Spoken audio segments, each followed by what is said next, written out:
Welcome to another episode of Tits for Your Tits. Today we're honoured to welcome Josie Lloyd, a well-known author of books such as It Could Be You and Miss Beaton's Murder Agency. She is known for her wit and compelling storytelling. But beyond her literary success, she has also faced a deeply personal journey.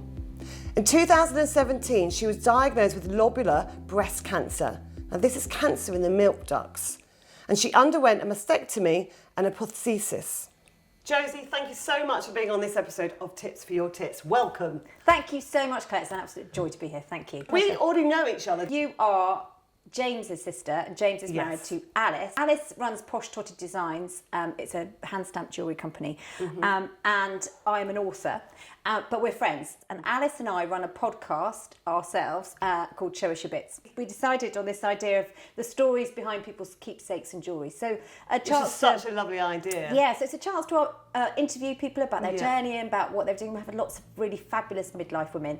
I was the fashion episode. You were the fashion episode. Series 1. Yeah. So one question I ask all my guests is, what do you call your tits? Do you have a name for them? I don't really, but I really love that Scarlett Johansson calls her boobs the girls. The girls? Yeah. I never really had a name for them before, when there were two of them. Now there's one of them. I call her the old girl. The old girl. I love that. She still exists. She's doing well. She's doing well. And, you know, the other one, she did tremendous service. She took one for the team, but, you know. You're here, not just as a well-known book author, but also because you have had a journey and navigated breast cancer, haven't you? Yes, absolutely. And it's something that I feel very passionate about. So I was diagnosed with breast cancer in 2017. I noticed a tiny little dimple in the bottom of my left breast. So I went to the doctor. He had a rootle around, said, nothing to worry about, you know. And I'd had a few sort of sharp pains through my breast. At Christmas time, a letter came through the post saying, would you like to go to the Park Breast Clinic in Brighton for a voluntary mammogram? We're testing women under 50. So that's a coincidence. Off I went for the mammogram. I said, I've seen this little dimple. I've been to the doctor. She said it's nothing. She rolled her eyes and said, well, if you notice any change in your breast tissue, you should get it checked out. You must be referred. 9 times out of 10, it's nothing. But I had lobular breast cancer.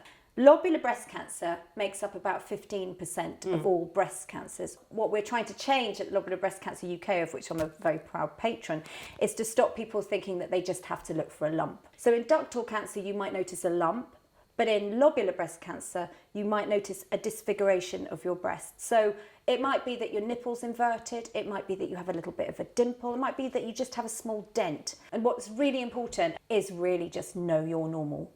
So you have to stand in front of the bathroom mirror or your bedroom mirror every month and look at your breasts and actually just make sure that you know what your normal is. So if anything unusual happens, then you'll know. It's not necessarily a disaster story, but if you notice a change, you must go and check it out.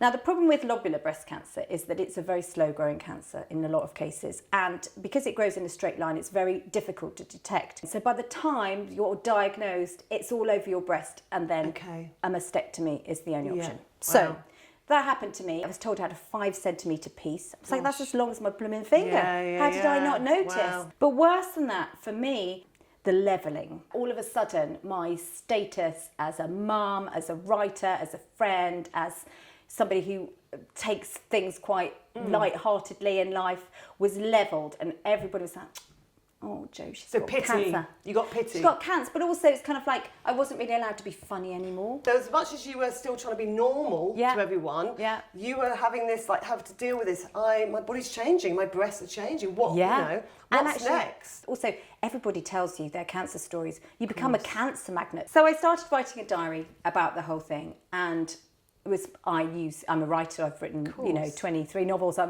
That's the way I kind of process things. So I started to write it all down. And Roz, a woman at the school gate, had breast cancer herself, who worked for Albion in the community, Albion are our big football team down in Brighton. She said, we've got a programme and I do fitness classes for women going through cancer. Come to the seafront and meet my group of runners. I said, no, Roz, I shall be going underneath the duvet with the chocolate biscuits forthwith. She said, no. You've got to keep fit. You've got to keep moving. Were you a runner before that? Yes. I had done a marathon before that, but after the marathon, my feet were like, what is this running thing you speak of? Yeah. I kind of like couldn't run for about a year. So I was a bit of a sort of reluctant runner. Anyway, so I went down to the seafront and I met this group of women who were all going through various stages of cancer treatment. It was a bit like being a very heavily pregnant woman meeting new mums, because they gave me all the horror stories. And I came back and I said to them, I was like, oh. But I really liked the fact that I could be myself and laugh, and that they were through the other side, and it was incredibly empowering. And so, was that your community then, your support group? I sort of found my tribe. I didn't really want to be in a sort of like cancer group, but actually I found these women who were incredibly supportive, and just the way in which women, as we know, certainly in midlife, we can scoop each other up. You know, the women that we have around us and the women that we choose as our friends are our greatest nurturers and support each other. Yeah. Did you think about your support? Yeah, I was wearing my normal sports bra, but then I had my mastectomy. I was very nervous about being in hospital, and it's actually quite a simple operation because they're just taking the breast off. And but you have to make quite a lot of decisions at the time. And one of those decisions was whether I wanted to have a reconstruction straight away. I was offered what's called a DIEP, where they would take off my stomach, make that into a boob, and sew that in at the same time as taking all the cancer out. So that was one option. So that would be a breast implant? No, it would be making a breast out of my own flesh. Yeah, but it would be there permanently. Yeah, when I do wellness days with the charity and the women that I come across, quite often they are really unhappy with the procedure. Mainly because the procedure isn't just one procedure. It's one procedure to do this very, very complicated operation, and quite often things go wrong, and then you have to go in to have the skin tags taken off. Then quite often what happens is that your healthy breast gets sort of chopped around to match up with your thing, you know. And that's quite traumatic. It's quite traumatic. Was this talked about though? Not really, because it's the surgeons, and the surgeons always fill you with confidence and say that, you know, it's going to be absolutely marvellous. A friend of mine, she woke up with this kind of implant, so she's got one 50-year-old boob and one 20-year-old boob sitting like a stone on her chest. Quite a lot of women live with surgery that they're not happy with, and then they just go, I can't bear any more trauma, I don't want to be chopped around, I'll just live with it. But actually they feel very desperately unhappy with the results. So for me, I decided that I would go flat. I feel very confident with my scar.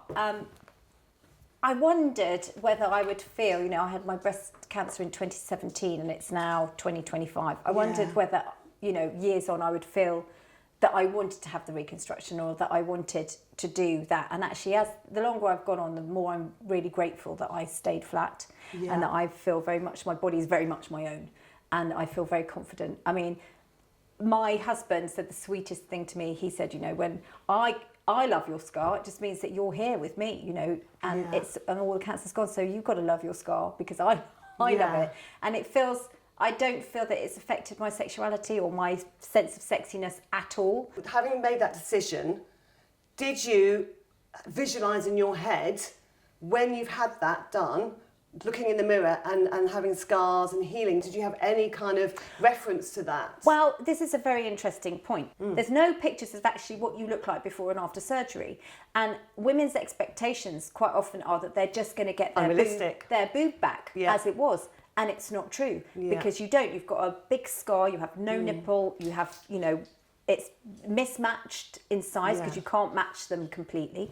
I saw the most fantastic documentary when I was just diagnosed by this Australian woman, and it's called Embrace. And if you've never seen it, do check it out on YouTube. Two women who were monobreasters swimming, and they were filmed naked, and they were on camera with just their scar. And it was the first time I'd seen it, and I kind of thought, well, actually, that doesn't look too bad. No. And, you know, and I thought, well, actually, I want to be like that. I just want to have my body. I don't want anything alien, and I don't want my stomach masquerading as a breast. I just want my body. So seeing those visuals gave you me the confidence. Yeah, absolutely. And also because I was in the cinema with my children, it also gave my children the visual that actually it was going to be fine. When you facing a mastectomy, you know, it feels like such an enormous part of your sexuality. Well, I was the first to buy a Wonder Bra.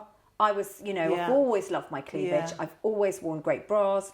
I've always loved Yeah, you know, my having fun boobs, with them, showing having them off. Yeah, Yeah. I've always loved my boobs. So it felt like a proper body blow to lose a breast. So when you had that mastectomy and you were looking in the mirror, and did you feel that confidence that you'd seen because you knew what the scars were going to look like? Did you look in the mirror and go, okay, I can do this? There was all sorts of emotions, to be honest. At first, I really felt like I felt all wrong. I felt like a really weird angle. I just felt Because it was flat. It's flat. Well, it's a bumpy scar. Yeah. And it's just one line across. And actually, the surgeon gave me what's called a skin-saving mastectomy. So actually, he did actually save quite a lot of skin, so that if I wanted to have a reconstruction later on, there would be enough skin that I wouldn't have to have lots of skin grafts. So in terms of everything else that was happening to my body, the chemo drugs make you feel so wretched, and you lose all your hair. It's another the battle. fact that I had no breast was just it's another battle. It was not really kind of like registering. It was only after I sort of got better that And how long did that take to get better?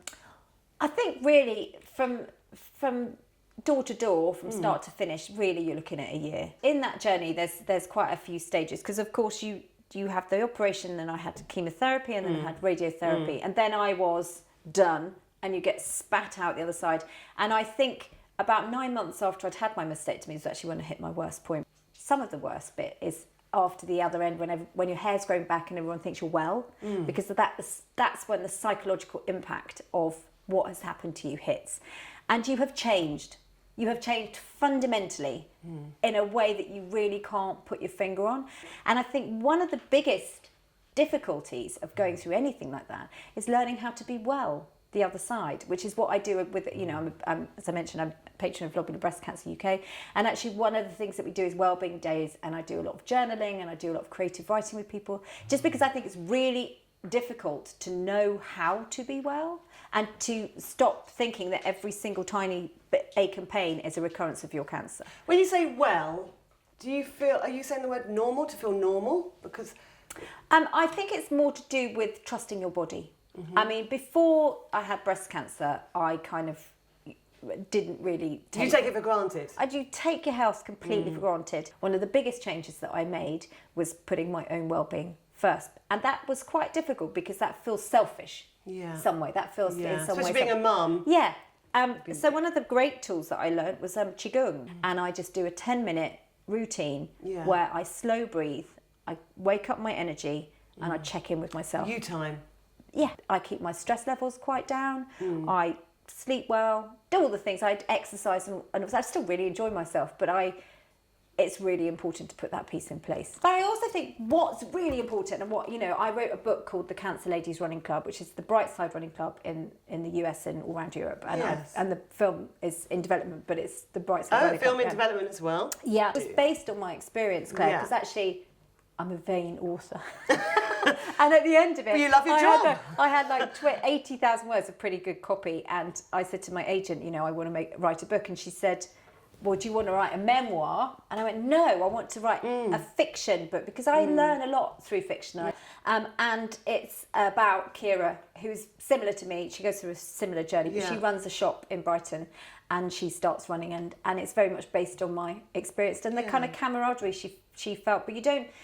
The most important thing when you have a diagnosis is to get out there and put your trainers on, put one foot in front of the other, and know that you can get through it. When you had that mastectomy, what did you wear for that when you were healing? What bra did you wear? One of the most depressing things about the whole experience was going into a department store and going past all the pretty bras I'd always looked at before. No, not for you anymore. Over here, these are your post-surgery bras. Now, many department stores carry post-surgery bras, which are very soft. I wore those, and I wore kind of little vest tops, and I, you know, to be honest, didn't really wear a bra very much because I was actually quite sore. And I didn't need support because I wasn't trying to support an implant, and this one was doing her own thing. What about your scar though? I did protect it. It was, but it needed to sort of to breathe a bit. I did have a few specialist ones with zips up the front. Just anything really comfortable, nothing too tight. You're allowed a free prosthetic from the NHS, and they are very depressingly one colour. And they're plastic, and they're quite heavy, and they've got a nasty kind of sweaty back on them, and you put them in your bra, and you've sent it on your way. And they don't have the same droop as your breast or the same shape as your breast. And also because they're my chest wall is bumpy, they would slide. So they would slide into the middle of my chest. So I'd have this mono thing. And also they flop forward in a bra so that when you were doing yoga or something, and somebody They looked would down, fall out. it would fall forward. Okay. So I felt very self-conscious in a swimming costume, very self-conscious in a bikini. Experience wasn't great. So then I got in contact with Marita, who is an old friend of mine from a company called Woman's Zone. I interviewed her, oddly enough, years ago for Radio Gorgeous because she is one of the UK's most beloved in the cancer community bra fitters, and she supplies bras and prosthetics. And like you, she is a massive believer that you should fit somebody for the right bra. So UK based. So UK based. So I said, I'm in trouble here. Can you help me? And she fitted me for a bra, and then she told me there's a new technology that's come over from the States, and it's called the ABC breast prosthetic. They film your existing breast and your chest cavity. Yeah. And then they make a matching breast to your existing breast in the same shape, but with a back that sits straight onto your chest wall with the curves in it, so it doesn't move. So it's made of a slightly sticky material at the back, so it fits. Must be super sticky to stay. Well, it's sort of, but your body heat kind of heats it up, and because it's kind of designed to match into the contours of your chest. They cost about £2,000. Okay. But I managed to get it on my health insurance because it qualifies as a prosthetic. Company is the ABC breast prosthetic company, but then you can get them through a company called Woman's Zone, woman_zone. And then I had the prosthetic to fit in the bra. And when I went back to my surgeon, I said, which can you remember, Charles, which breast it was? And he said he couldn't tell because the prosthetic is matched to my skin tone, and I also matched my nipple colour of my existing breast with the prosthetic. So the prosthetic has a nipple on it, and actually most of the prosthetics don't have a nipple on them. Having something that looks like a breast is psychologically very different. And I think for me, it's allowed me to still do running and sport and all the things that I love and yoga. I haven't had to have loads of operations. The other thing with breast implants, of course, is that you have to have them replaced. So you've now got your prosthesis. Looking at bras, how did you navigate then? Like, where do I go? Did you stay with Women's Zone? Because they obviously offer bras. And I stayed with the brand Warhol. Yeah, Warhol. And it's a sort of lacy bra, and it is underwired. There's a lot of controversy about underwiring post breast cancer. It's a flexi wire,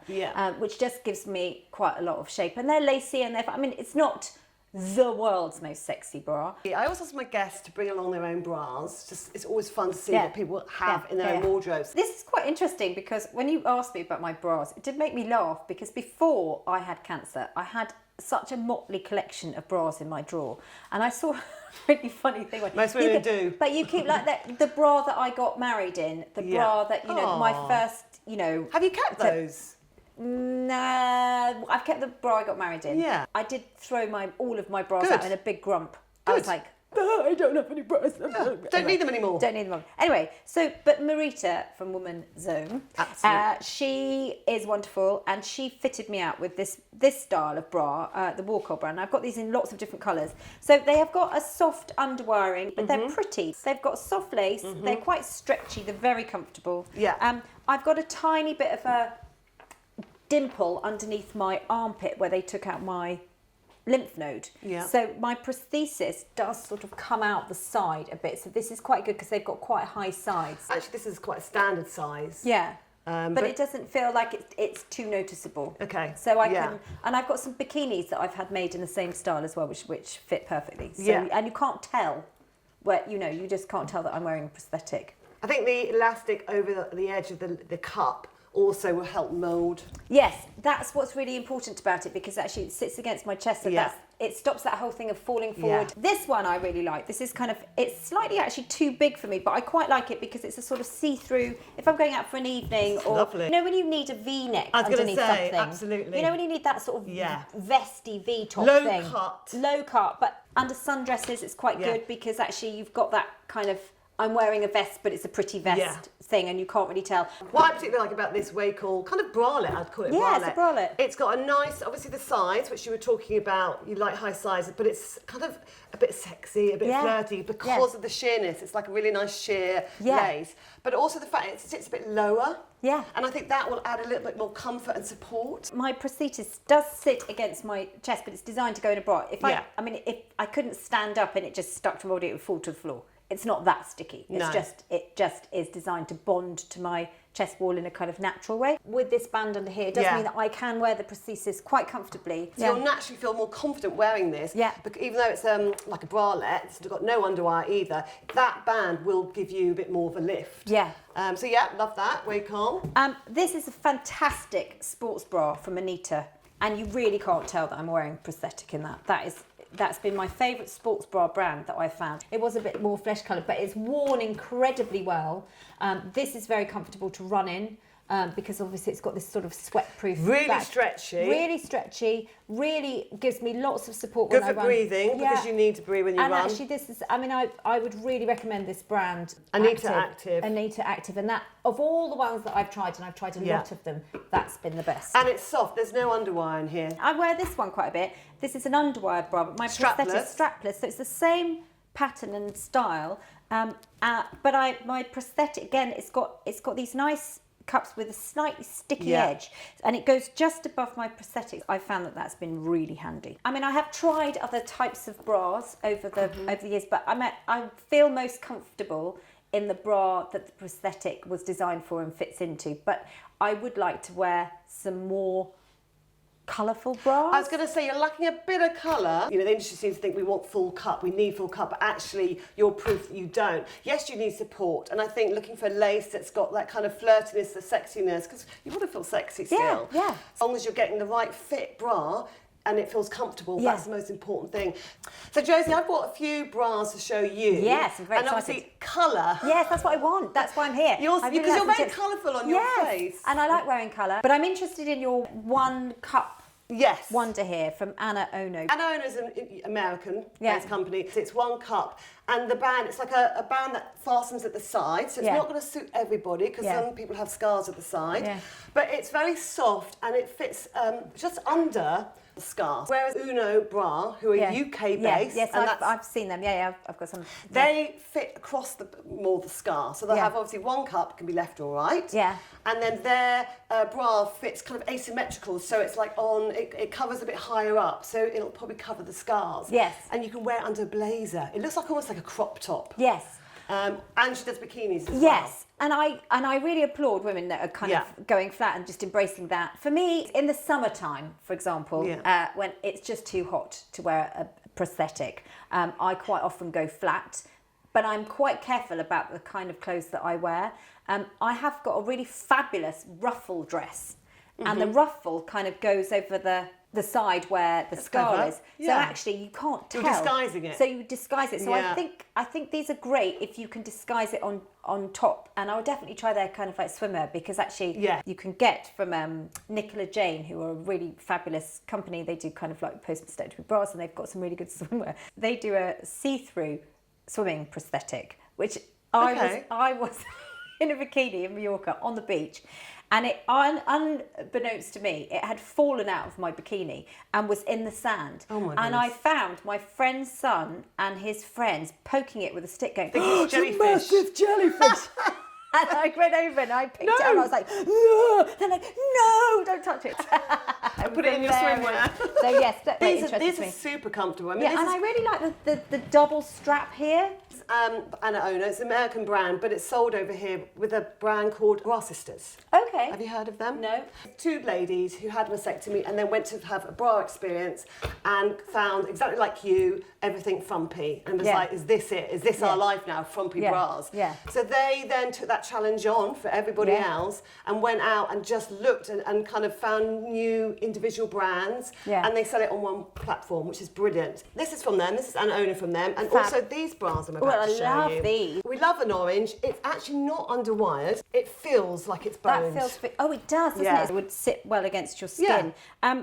It's got some nice cups in it as well that you can put a prosthetic in, or a softie. Yeah. When I first had my mastectomy, I had I had a knitted knocker that somebody made me. What's a knitted knocker? There's a whole charity that do knitted knockers, a knitted boob, and it's a softie. This is quite good because you can put something soft in there that will just give you the shape. So I do love that. Lovely colour. It's a lovely colour. This is actually again available from the website, but this is a brand called Love Rose. This one's called Hey Good Looking. Right, I'm going to get one of those. We're loving the name. This again is a similar bra. Oh, pretty. Again, it feels like it's got underwire. Yeah, but it's not. lovely. And it's two-toned. Yeah, that's Look at the lovely. straps That. again. It's a different colour strap Oh, I which is love going that. on. Again by Love Rose. So Okay. it looks stylish. Yeah, it really does. And It's it's not lovely over the top. And again, it's got that nice V-neck line. It's stretchy over the thing, so that'd be perfect for me. Edge. Yeah, great. I'll try that. Pink.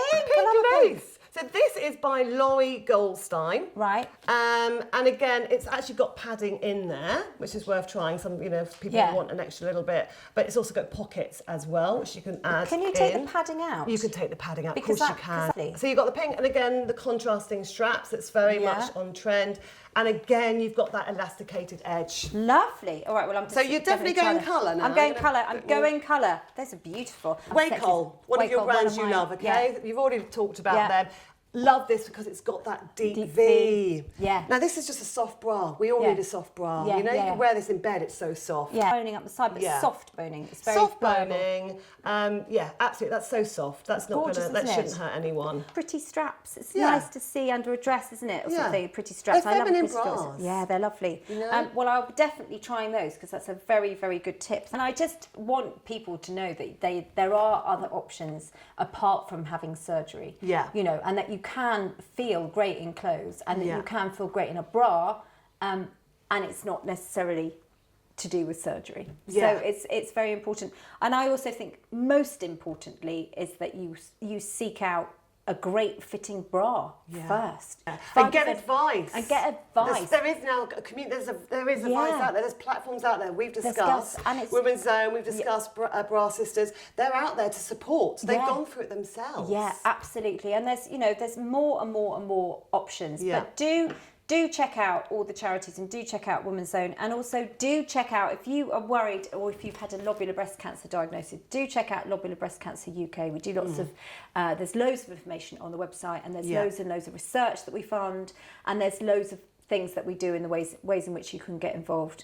But you're not just looking for a lump. There are not just cancer survivors, there are cancer thrivers. There are many, many women, many millions of women who have been through this experience and come out the other side and they are fine and better than fine. And actually, this is the thing about being well and embracing life. You go through something like that, and actually, obviously I didn't want to have cancer, and obviously it's been a terrible thing in my life, but I don't think a midlife shake-up is any bad thing, because I think for any of us that have had a kind of trauma in midlife, you throw all the pieces up in the air, and when you land connect back again, to yourself.